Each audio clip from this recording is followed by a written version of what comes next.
इस वीडियो में हम देखेंगे कि एसएपी में एक बिजनेस पार्टनर कैसे बनाया जाता है। इसके लिए सबसे पहले ट्रांजैक्शन बीपी शुरू करें। ट्रांजैक्शन के शीर्ष पर बिजनेस पार्टनर बनाने के लिए विभिन्न विकल्प उपलब्ध हैं। इन बिजनेस पार्टनर प्रकारों को निम्नलिखित श्रेणियों में विभाजित किया गया है। व्यक्ति जैसे कि कर्मचारी या संपर्क व्यक्ति, संगठन, ग्राहक, आपूर्तिकर्ता और समूह।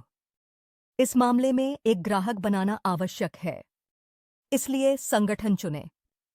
नया ग्राहक बनाते समय सबसे पहले ग्रुपिंग भरनी होती है।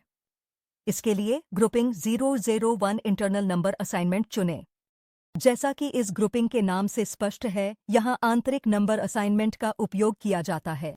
एसएपी सिस्टम स्वयं यह निर्धारित करता है कि इस ग्राहक को कौन सा बिजनेस पार्टनर नंबर असाइन किया जाएगा। एक्सटर्नल नंबर असाइनमेंट के मामले में उपयोगकर्ता या वह इंटरफेस जिसके माध्यम से बिजनेस पार्टनर बनाया जा रहा है खुद बिजनेस पार्टनर का नंबर निर्धारित कर सकते हैं। अब सामान्य बिजनेस पार्टनर डेटा मेंटेन किया जाता है। यह उदाहरण के लिए बिजनेस पार्टनर का नाम, सिस्टम में बिजनेस पार्टनर को खोजने के लिए सर्च टर्म्स और पता संबंधी डेटा हो सकता है। इस मामले में यह पता होगा बेर्लिनर प्लस 7, पोस्ट कोड 9780, वुर्जबर्ग में।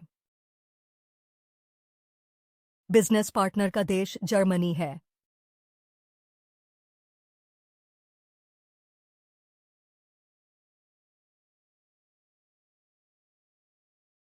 और भाषा जर्मन है।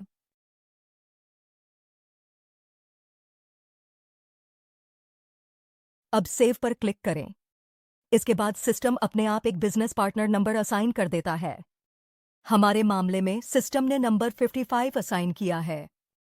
अब जब सामान्य बिजनेस पार्टनर रोल बना लिया गया है तो आप चेंज मोड में स्विच कर सकते हैं। अब एक नया बिजनेस पार्टनर रोल चुनना होगा ताकि ग्राहक से संबंधित डेटा बनाया जा सके। शुरुआत में बिजनेस पार्टनर रोल FLCU 00 में फाइनेंशियल अकाउंटिंग डेटा मेंटेन किया जाता है। बिजनेस पार्टनर रोल FLCU 00 चुनने पर बिजनेस पार्टनर में डिस्प्ले तैयार हो गया। अब नीचे और भी टैब्स हैं जिनकी मदद से बिजनेस पार्टनर को और अधिक सटीक रूप से वर्गीकृत किया जा सकता है, जैसे कि ग्राहक या सामान्य डेटा को पूरा करना। और ऊपर कंपनी कोड डेटा बनाने के लिए चयन का विकल्प है। इनको बनाने से पहले सबसे जरूरी है कि बिजनेस पार्टनर का सामान्य डेटा पहले मेंटेन किया जाए। यह एक अनिवार्य फील्ड है। बिजनेस पार्टनर नंबर दर्ज करें। इस मामले में 25 फाइन्स जो बिजनेस पार्टनर को ग्राहक के रूप में परिभाषित करता है। ग्राहक खाता समूह नीचे और दिखाया गया है। यह अपने आप बिजनेस पार्टनर ग्रुपिंग का चयन करने पर असाइन हो जाता है। अगले चरण में अभी बनाए गए ग्राहक के लिए और कंपनी कोड विशिष्ट डेटा जोड़ा जाता है। इसके लिए कंपनी कोड पर क्लिक करें। विभिन्न कंपनी कोड्स का एक चयन खुलता है। ओवरव्यू प्राप्त करने के लिए फिर से कंपनी कोड पर क्लिक करें और एडवांस्ड सर्च खोलें। इस मामले में कंपनी कोड 2010 का चयन करें। एंटर की दबाकर पुष्टि करने पर आगे के फील्ड्स खुल जाएंगे जिन्हें अब संपादित किया जा सकता है। यदि आप अब एंटर से पुष्टि करते हैं तो नीचे दिए गए फील्ड्स खुल जाएंगे जिनमें अब लिखा जा सकता है और यह प्रदर्शित हो जाएगा। आवश्यक फील्ड रिकॉन्सिलिएशन अकाउंट भरा नहीं गया है, इसलिए यहां भी सर्च हेल्प खोलें और इस बिजनेस पार्टनर का रिकॉन्सिलिएशन अकाउंट दर्ज करें। इस मामले में घरेलू प्राप्तियां। अब इस कंपनी कोड डेटा में विभिन्न अन्य डेटा भी मेंटेन किया जा सकता है। उदाहरण के लिए ग्राहक भुगतान लेन देन। इस उद्देश्य के लिए यहां एक भुगतान शर्त मेंटेन की जा सकती है।